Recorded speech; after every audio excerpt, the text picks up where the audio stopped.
Thank you for purchasing Steth N Go, your magnetic stethoscope holder. We're so excited for you. We want to make sure Steth N Go is your last stethoscope holder that you'll ever buy.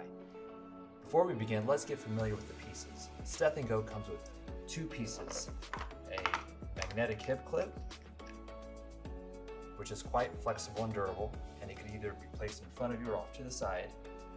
If you find that the magnet is loose on the hip clip, there's a black ring on the back. All you have to do is turn clockwise to tighten it. The second piece is a steel tube clip. Now, the steel piece is connected to the plastic part by a black screw. Now, you'll need a hex wrench to tighten it. If you don't have one, just contact us and we'll send you one.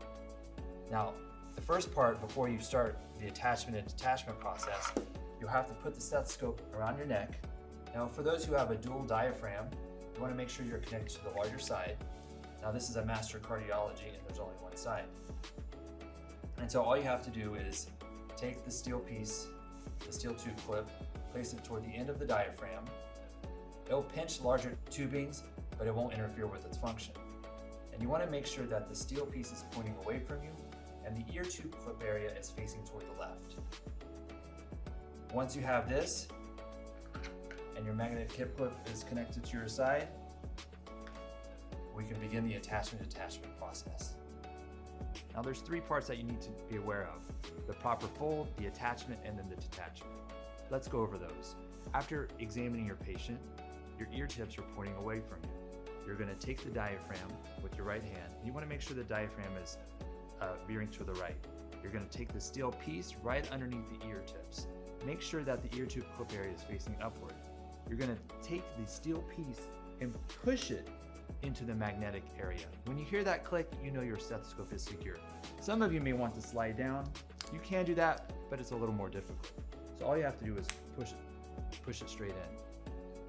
Then you're going to take one of the ear tubes, use your thumb, and then clip it right in there. And that allows so that it doesn't, bobble up and down when you're running for, let's say, a code blue or something. Now, some of you may notice that the tube pointing away from you. To make it more flat, all you have to do is do a little 360 degrees of the tubing.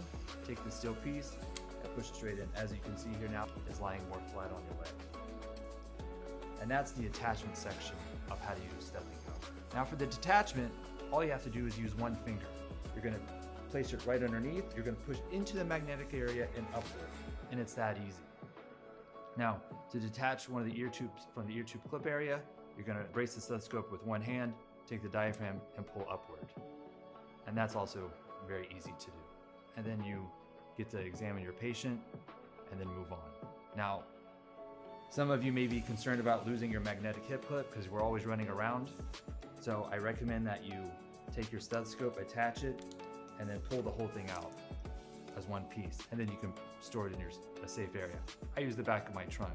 That's where I store mine. And that's how you use Steth N Go. Now, for those who have any questions or concerns about it, please email us at info@stethnngo.com. Thanks again for purchasing Steth N Go. We really appreciate it.